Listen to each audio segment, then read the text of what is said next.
What's up, guys? We're welcome to another episode of Footy Talks. As you know, we've come to the end of a long and dreaded and incredible season. We're here with the Euros now, but we want to take a look at the Champions League's best 11. So we came together to separate starting 11 and get the opinion of you guys. At the end of this video, please comment down below which team you think is better. So which we're going to start with this team. And I'm going to start my team. Interesting line of this. I've gone with the keeper for Andre Lunin.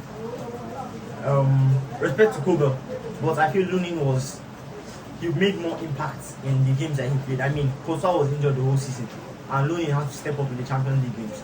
In the big Champions League games against Bayern, games against Manchester City. Who can forget?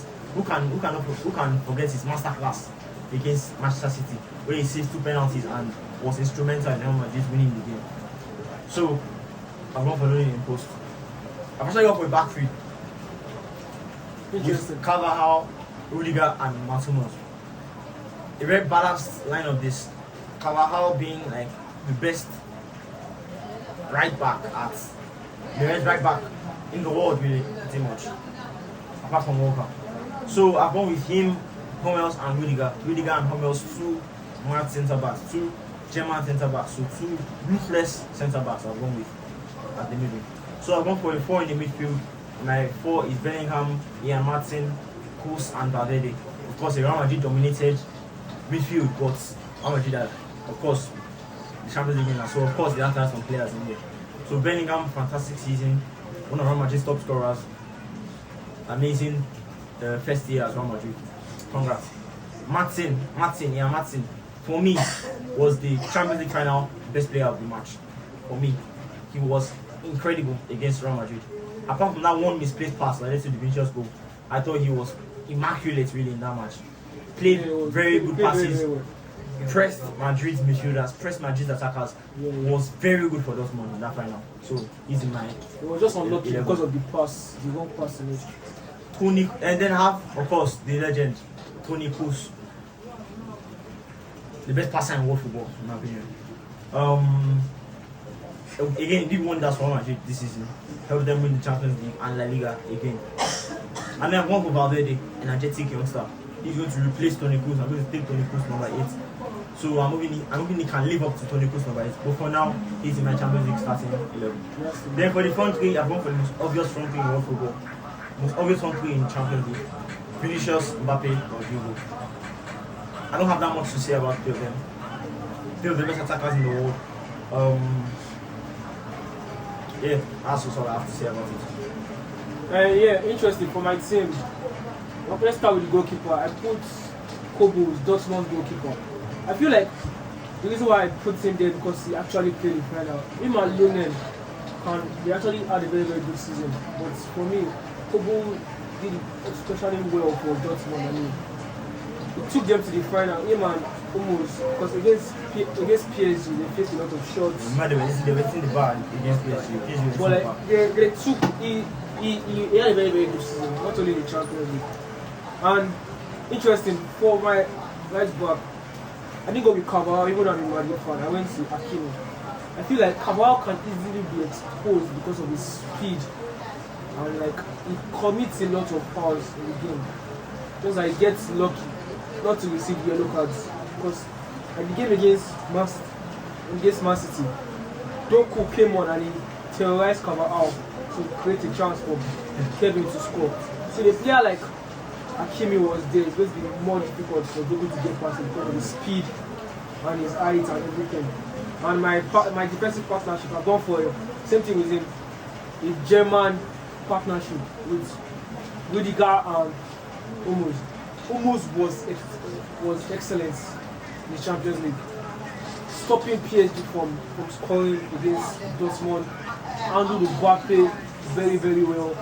Even handled Vinicius in the final. Handled Vinicius very, very well in the final. Shows how experienced he is. But even though he doesn't have the pace like them, he was able to contain them. Even though he's not as fast, as quick as them, he was able to contain those players. And for my left back, he's not really a left back, but he played there most of the season. I've gone for Martins. Martins had a very, very good game against Madrid. Just because of that one mistake, really sporty. Because for me, it was going to be the man of the match because he played very, very well. Even because Chelsea didn't use him. He said, you know what, go to Dortmund, prove how good I am. I'm going to keep on pushing, and he became very, very important player for Dortmund. And he improved a lot. And for my midfield, he's an all-mountain midfield. I don't see any arguments in this. For my defensive midfield, I've gone for Toni Kroos. Toni Kroos is a very, very good footballer. He's one of the best in the world. Because, for example, look at Germany. Germany they got a new manager. 3 games, they lost 3 games. You know what? He was fed up. He called up Toni Kroos. He said, Tony, I need you in this team. Without you, the team will never succeed. I need to take Kimmich out of that defensive midfielder and play him as a right back. I need you to be in this team. Toni Kroos came back, 3 games, 3 wins. Shows how important Toni Kroos is to your team. You may not see the goals, the assists, but Toni Kroos is the most important player to Real Madrid. Him and Valverde are the most important player to Real Madrid. Toni Kroos, yesterday's game, I mean, Germany's first game in the Euros, Toni Kroos had 102 passes and 101 were accurate. 102. Only one misplaced pass. Like the percentage is like 98% accuracy. That's how good he is. Long passes, short passes, he controls the game. So Toni Kroos is my number 1 midfielder. Yeah. With him is Valverde. Valverde is the future of Real Madrid. Valverde may not be the most important player, may not be the most known, but Valverde, him and Toni Kroos for me are the most important players in Real Madrid. His work rate on and off the ball is incredible. The way he moves the ball, the way his shot power is special, shows how good he is. That goal against Napoli was. Like the keeper could not hold the ball. That's yeah, how powerful he couldn't hold it. He shows how incredible he is, and he shows he's so passionate for Real Madrid and in the next future, going to Real Madrid's future. And as the 10, of course, probably the Ballon d'Or winner, one of the contenders for the Ballon d'Or, Jude Bellingham. I can't say much about him. One of the top goal scorers for Madrid. Him and Vinicius have the highest ages. So shows how good he is. And for the front three, same thing with Tuchel. Same thing with Kevin here. There's no almost exactly the same thing. It's the same thing basically. You can't argue with this. You have Vinicius, Mbappe, Rodrigo. This is the best front three in world football. Forget that Rodrigo is not. Rodrigo is so. And he's currently a Real Madrid front three. He's even the Real Madrid front three. Because this season, by this time next season, it's going to be a Real Madrid front three. So they're going to keep on going. Good one. In the next season, it's going to be Vinicius, Mbappe, Rodrigo. They're going to terrorize Europe. Those three with the pace of Vinicius and it's going to be so good. The pace of Vinicius and Mbappe and the technical ability of Rodrigo. Personally for me, I feel like, of course, Vinicius has more goals, more assists, but if you look at pure football, I feel like Rodrigo is a better footballer than Vinicius.